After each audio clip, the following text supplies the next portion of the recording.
Christmas pudding is just a vehicle for custard.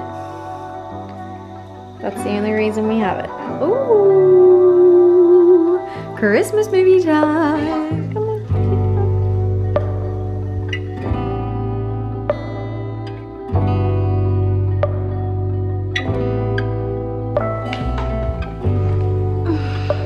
Hi. So, it's Christmas time. Well, it's actually a few days after Christmas for me. And I wasn't sure if I was gonna vlog over this period of time, but I was reading through the comments on my latest video, the one that I just put up about what I eat in a week. And one of the top comments was something about how like my life looks so beautiful and amazing, and that they can't help but compare, and like it looks like I'm living a dream, like with all my friends and my boyfriend and things like that. And it got me thinking about how I'm feeling this week, and how naturally I feel like I don't want to pick up the camera and talk about how I'm feeling when things aren't really great. And I think that that's just natural because of social media being like a bit of a highlight reel, and also because when you're feeling not great, the last thing you want to do is usually like put a camera to your face and talk about it. But yeah, I thought that I would do that because although that comment is very sweet and true in a lot of aspects, I have such great friends and a great partner, and I love my life. I feel like I'm the happiest I've ever been in terms of like just where I'm at in life and how I live and where I live and people that surround me. There's still a lot of areas where I'm not happy and that I have to work on. And yeah, this week, Christmas time, is hard for a lot of people, and I wanted to talk about that today because for me personally, I do tend to really struggle around this time of year with my mental health and just like a lot of feelings that come up, and I know that I'm definitely not alone in that. And I wanted to share that today in this video to hopefully help some of you guys not feel as alone in that as well. It always feels a bit scary opening up about these things online because I don't ever want it to come across like I'm saying it for the wrong reasons or to get attention or sympathy. I mean, it's always nice to connect and talk about things like this. So that's really where it's coming from more so. But anyway, Christmas is always been a bit of a funny time for me, and I think that's because I don't have a close family unit. I'm not very close with my parents, and I had a hard relationship with them growing up. And I do have two brothers that I'm very grateful for and I'm really close with, but they have kids and they have their partners' parents and stuff like that that they tend to do Christmas with, which is so fine. I completely understand that. But sometimes it kind of leaves me feeling like I have nowhere to be at Christmas time, like nowhere to go home to or kind of just belong, if that makes any sense. And I feel like it is a time where so many people usually go home and be with their family. I'm not meaning to get emotional, like I'm actually okay. It's just talking about it is a bit, I guess, vulnerable. Yeah, anyway, so I put this up on my Instagram yesterday because I know I wanted to just kind of be like, if anyone else is feeling like this, you're not alone, and it can be a really hard time around the holidays. And I got so many replies, like hundreds, if not thousands of people saying how they felt, telling me their stories, sharing me their stories. So I just want to say thank you if you were someone who reached out. I think that this year is particularly hard for a lot of people because of the COVID situation, not having maybe seen their family for multiple years in a row now. So that's really hard for people. And then there's just the holidays in general that tend to bring up so much pressure around having a family and having a perfect time and having a good time, and you compare yourself to other people and what they're going through and what they're doing and how good their holiday looks. And then there's also the pressure of it being another end of the year, and, you know, comparing what you have achieved or have not achieved in that year and how you should be celebrating, and just like there's just so many things. And I think also just I get really nostalgic around this time of year that another year has passed. Like, I can't believe time keeps moving so quickly, and I am getting older and I will get old. That's a whole nother that's a whole nother existential crisis, but it's a weird freaking time of year. I just think that whole measurement of time and the roundup of another year can bring out so many different emotions and feelings in people, and you're not alone in feeling that. It's so valid to be feeling those things right now. And so I guess what I'm trying to do is just kind of let those feelings move through me over these next few days. This year for Christmas, a lot of my friends went home to their families. Emily actually was in isolation at her boyfriend's house, unfortunately, because she was a close contact for COVID. So there's been so many challenges that everyone's been overcoming, and you know, I feel so bad that she didn't get to go see her family. So on Christmas Day this year, a few days before Christmas, we had a little galsmas with my friends. We just had some lunch and watched Christmas movies, and it was so beautiful. And then on Christmas Day, I spent the morning with my boyfriend and his parents. He actually had to work on Christmas Day. He works at the hospital, so sometimes those shifts are ruthless. But then I had one of my friends come over and we watched Christmas movies because she also couldn't go home for Christmas. So yeah, it ended up being like quite a nice day. But I think no matter what, there's always that kind of hole inside of me that feels like it's not quite, I don't know, it still feels like I'm missing something, like that family kind of vibe. So now it's in between Christmas and New Year's, those few days in between where you just like don't really know what to do with yourself. I've been trying to just like relax and I guess just let myself process these feelings that I've been having. Sometimes you just need to let feelings be and move through you. You can't really find a solution to them, and also not necessarily put a lot of weight on them either. I know that these feelings will pass as the new year comes in. I've been reading, I've been spending some time with Ari, I filled my house with some flowers, I've been cooking, been doing nothing, and also just been doing some little things around the house.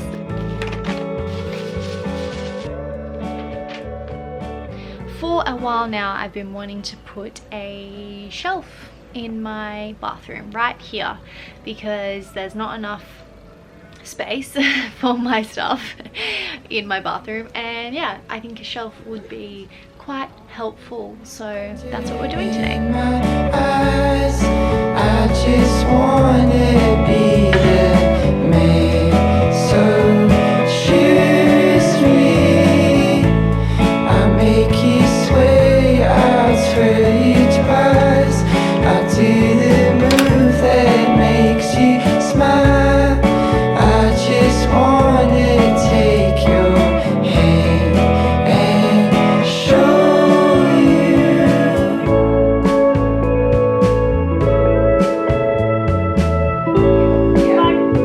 I don't hate it. Okay, Right. scale of 1 to 10, 1 being hate, 10 being the best thing you ever tasted. Where does it sit? A 4? Oh, it's on the negative side. Okay. Okay. But like, no, that's not negative. That's pretty negative. Oh, okay. 1 is the worst thing you've Okay, ever ate. 10 is the best, and you picked 4, Yeah. which sits on the negative I side. meant 6. Thank you, Okay. that's much better. Wait, this cookie and this cake is so I'm good. sorry. I think that I can definitely get around tea as like a comforting thing that I do. Jingle bells, Oh, here she jingle goes. all the way. Here it goes. Oh, what fun it is to ride in a one-horse Is everyone gonna get a turn at trying to pop the champagne? Is this a metaphor for how 2022 will be? Look, probably.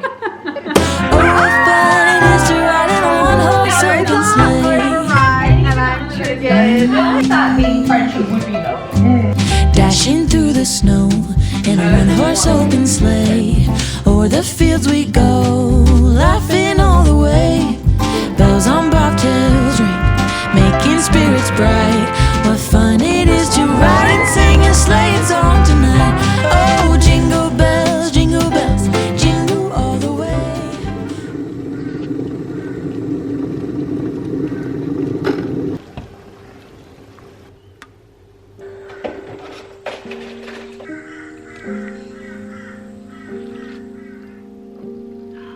So, it's a new year, 2022, Happy New Year. I have been spending the last few days trying to kind of clear that negative energy that I had around Christmas time, and I am feeling a lot better. I'm feeling a lot more positive now that we've flipped over into another year. I love setting some intentions and trying to, you know, get organized a little bit, and so I feel like that has kind of pulled me out of that slump a little bit. I have this beautiful new diary that I actually got given in Secret Santa. Shout out to Lindsay. I have been writing in here some things that I want to focus on this year, and I wanted to share those with you guys. Now, I'm not going to share with you my monthly and weekly and daily kind of goals or habits or anything like that. I'm more just going to touch on a few main things that I really want to focus on in the new year that I think will greatly benefit my life, and I want to share them with you guys. Although I am a big fan of writing out habits that you want to acquire and things that you want to achieve in the year and intentions, because I think that putting them somewhere and actually reflecting on them is a great way to start actually achieving them. I'm a big fan of journaling, if you don't already know, especially with thoughts and feelings. Putting them out onto paper is sometimes such a great way to process them, because sometimes we don't actually know what we're feeling until we write it out. Anyway, with that being said, some things that I want to focus on in 2022, the first one I have written out here is to make 3 promises to myself every day and keep them. This is something I was talking about with my friends the other day, about keeping promises to yourself, and how I've never really viewed it in that way. I think that I hold a lot of value on keeping promises and my word to my friends and my loved ones, but when it comes to myself, no one's holding me accountable for that, so I often don't keep my promises to myself or say or do what I say I'm going to do. And I think this is for a few reasons, because A, no one knows I promised that to myself, so I don't have to do it. And 2, because I over-promise things, and then I feel overwhelmed and I can't possibly do all of those things, and then I do nothing. And yeah, so I want to be much more intentional with what I say to myself that I'm going to do.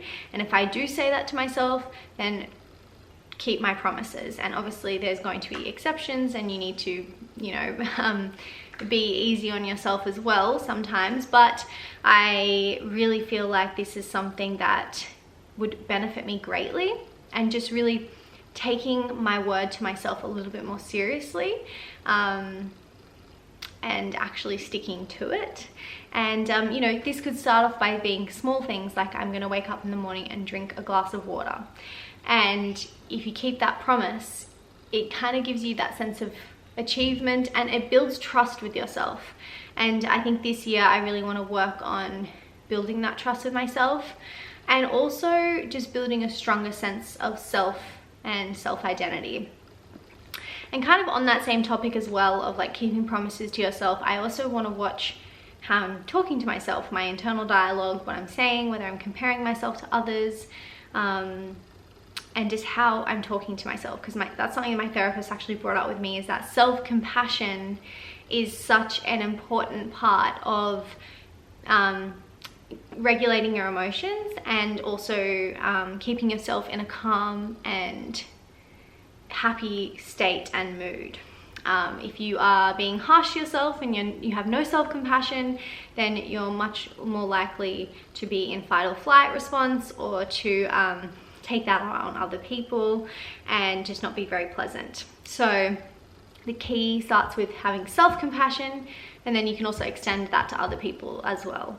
So yes, being kinder to myself, but also having a trust and a accountability with myself, because that is part of caring for yourself as well.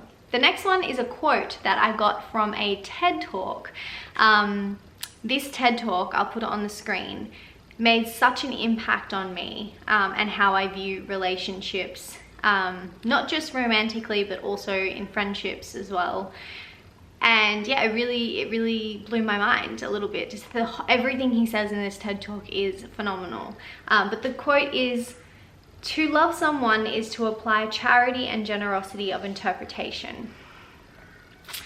That's pretty much saying to not assume negative intent, and to, you know, apply generosity to how you interpret something.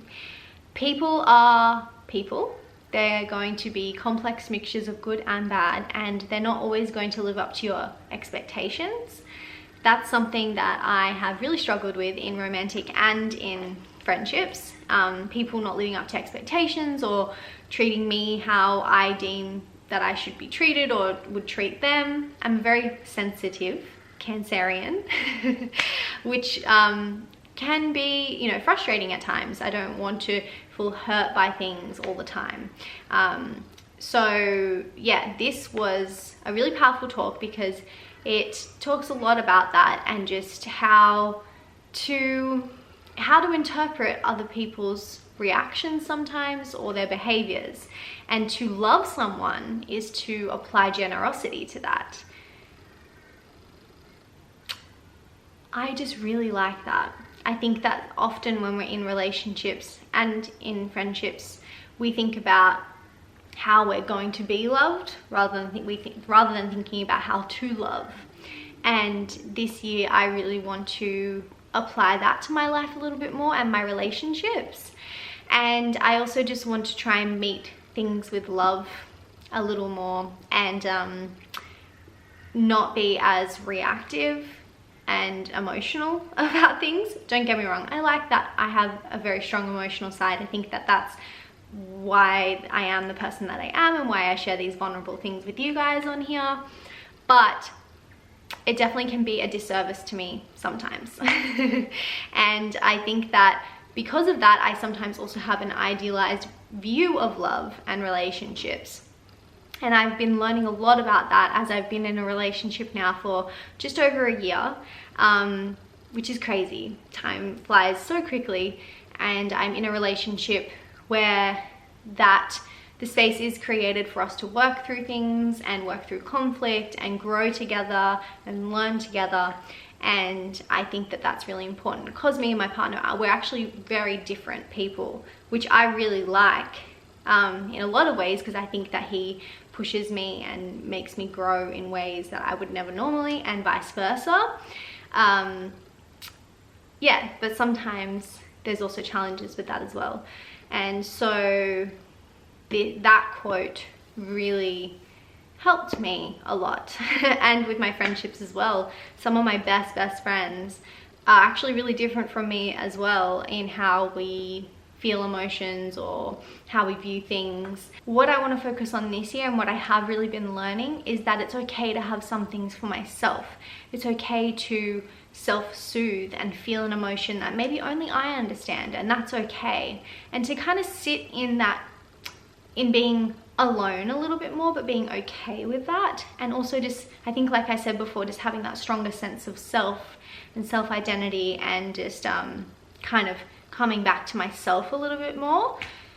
And I think that that quote also ties in with that, because it's not really relying on someone to behave the way that you always want them to, or you always expect them to, allowing room for them to be human, and for you to still love them regardless. The next one is also another quote that says, clarity comes from engagement, not thought. Now, don't get me wrong, I love thinking, I think a lot, but I think these last 2 years have been very introspective and very much so about working through a lot of my own shit, and that has been like emotionally draining and charged, but I think that what that has been lacking is engagement and action. Sometimes I can get so caught up in my head and feel so overwhelmed by things that the solution is to just act, is to engage and not be so caught up in thought. So less thinking, more action. I think I might have said this last year. Hopefully this year I can actually make that happen a little bit more. Next, next is the pick up once rule. Okay, I don't know if that makes sense, but pretty much I want to get better at just putting things away straight away, or if I pick it up, put it back in its place straight away. Sometimes I'll just, you know, take off a jacket and just throw it on my bed. No, just put it away straight away. Sometimes I get caught up in my head thinking, oh, that will be such an effort, or that will take too much time. No, it won't. Just do it. Just do it. Don't think about it and just do it. Kind of like the action over thought once again. Yeah.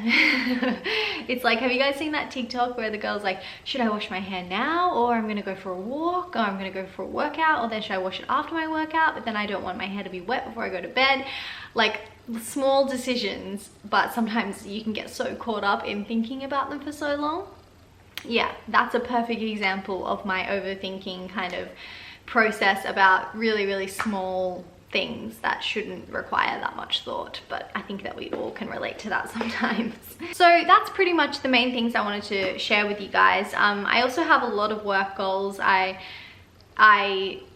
feel like fear holds me back a lot with work and wanting to try different things, but I want to get my merch done for the Chats and Reacts channel. I want to get my ebook out, of course, which is coming very soon. I want to actually start doing more photography. I'm going to try and do that on the side a little bit more and kind of just maybe go down that direction a little bit. I am sending love to you guys and wishing you all a happy new year, and hopefully that this year is a little bit better than the last 2 years. Obviously the last 2 years have been so tough on everyone. Please keep safe, take care of yourselves. I'm gonna go drink the rest of my tea because it's probably cold now, and I'll see you guys in another video soon. Bye.